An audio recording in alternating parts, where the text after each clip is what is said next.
+1 student, आज हम करेंगे difference between the equity shares and preferential shares. हमने आपको बताया था कि कंपनी अपने लॉन्ग टर्म फंड्स को गैदर करने के लिए ये दो इंस्ट्रूमेंट्स का यूज करती है।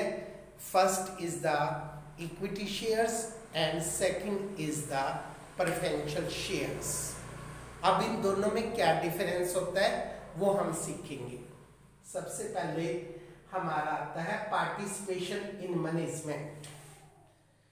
The equity shareholders are totally participation in the management.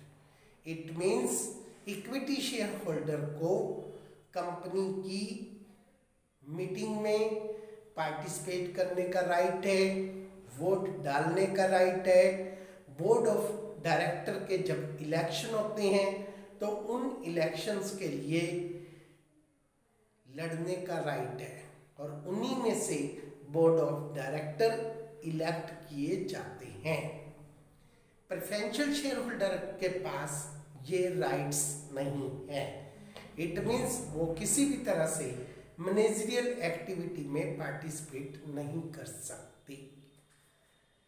Sequence of the dividend. अब हम डिविडेंड का मतलब लाभ में से हिस्सा। जब कंपनी में साल के एंड में प्रॉफिट्स होता है तो प्रॉफिट में से प्रेफरेंशियल शेयर को प्रीडिटरमाइंड रेट ऑफ डिविडेंड के तहत डिविडेंड प्रोवाइड करवाया जाता है, जो पहले से रेट ऑफ डिविडेंड निश्चित होती है।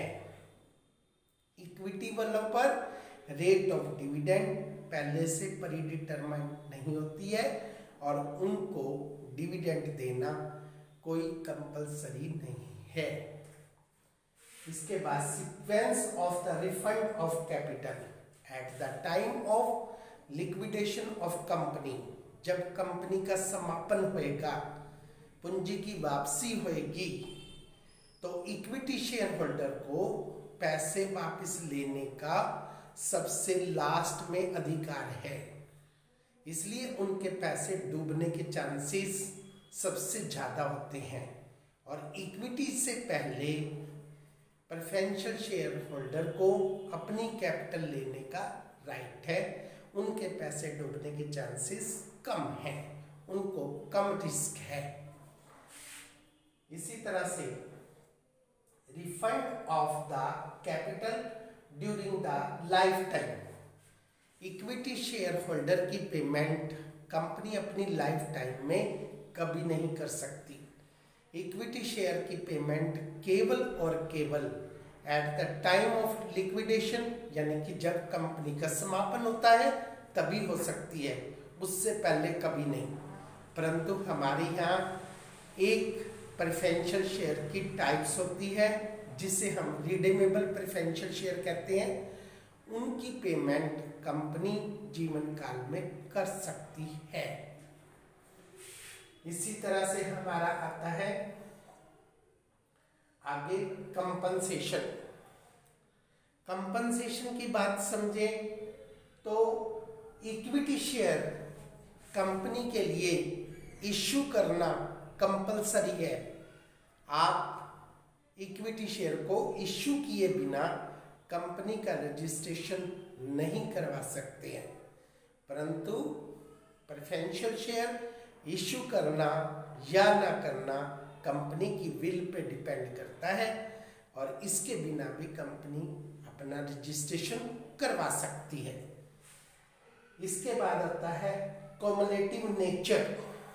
इक्विटी शेयर्स पर अगर एक साल डिविडेंड नहीं दिया तो नेक्स्ट ईयर प्रीवियस ईयर का डिविडेंड उनको नहीं दिया जाएगा। नेक्स्ट ईयर प्रॉफिट होने पर केवल उसी साल का ही डिविडेंड दिया जाएगा। परंतु प्रेफरेंशियल शेयर में एक हमारी कैटेगरी फिर से आती है, कॉमुलेटिव प्रेफरेंशियल शेयर, जिसमें डिविडेंड आपका गैदर होता रहता है, कॉमुलेट होता रहता है। फॉर एग्जाम्पल, कंपनी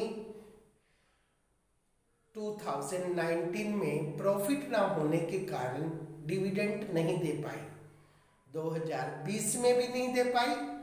2021 में प्रॉफिट होने पर कंपनी उन शेयर होल्डर को 19, 20 और 21 तीनों सालों का डिविडेंड इकट्ठा देगी। तो ये कहलाता है हमारा कॉम्युलेटिव नेचर, और ये चीज केवल और केवल प्रेफरेंशियल शेयर में मिलती है। ये है हमारे बेसिक डिफरेंस। That's all.